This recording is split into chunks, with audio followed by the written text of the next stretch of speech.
بنابراین با کتاب بیوع شروع میکنیم. باب فی احکام البیوع. مصنف رحمت الله علیه میگن که باب درباره حکم خرید و فروش ها. بیع نگفتن، بیع خرید و فروش، بیوع گفتن خرید و فروش ها. یعنی که برای چی؟ برای آنکه باب خرید و فروش خیلی بابی وسیع هست و نوعهای فروختن و خریدن خیلی زیاد است.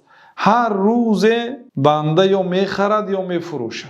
وقتی که به تلفنتان اقلا رسید میگذرانید، شما الکی خریدید یا نان خریدید یا قوه برق مبلغش را که سپاریدید شما خریدید. روزی نیست که بنده نخرد یا نفروشد. بنابراین دانستن احکام خرید و فروش هم فرض است برای بنده مسلمان، تا اینکه در کار غلط نافتد، کار حرام را نکند، کار منع کرده شریعت را نکند. بنابراین از احکام شریعت آیید خرید و فروش هم باید علم داشته باشد. وضح الله فی کتابه الکریم و بین النبی صلی الله علیه وسلم فی سنته المطهره احکام المعاملات. الله تعالی در قرآن کریم و جناب رسول الله صلی الله علیه وسلم در حدیث ها احکام معاملات را بیان کردند. چگونه باید بنده مسلمان با دیگرها معامله کند. لحاجت الناس الی ذلک. برای چی بیان کردند؟ برای اینکه مردم برای همین حاجت دارند، همین مسئله ها را باید دانند. و لحاجتهم الى الغذاء الذي تقوى به ابدانهم. برای آنکه برای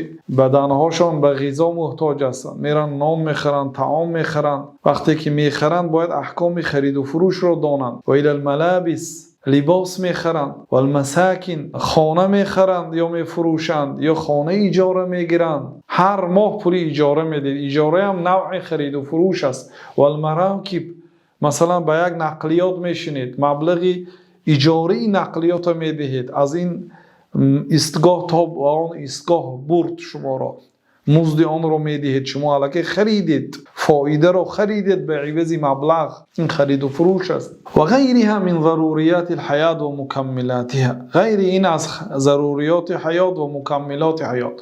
ضروریات چیزایی که ضرور است، مکملات چیزایی که زیادتی از ضروریات است.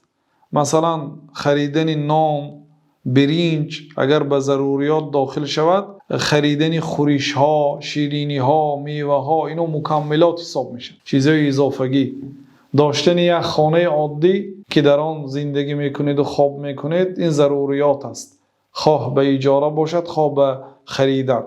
لیکن زیب و زینت دادن آن خانه و چیزهای اضافگی، اینا مکملات است، مکمل کننده ها. یعنی انسان گاه همین چیزها رو میخرد. والبیع جائز بالکتاب والسنه والاجماع والقیاس. این 4 منبع های متفق علیه هست. یعنی ما دلیل رو از کجا میگیریم؟ از قرآن، از سنت، از اجماع، از قیاس.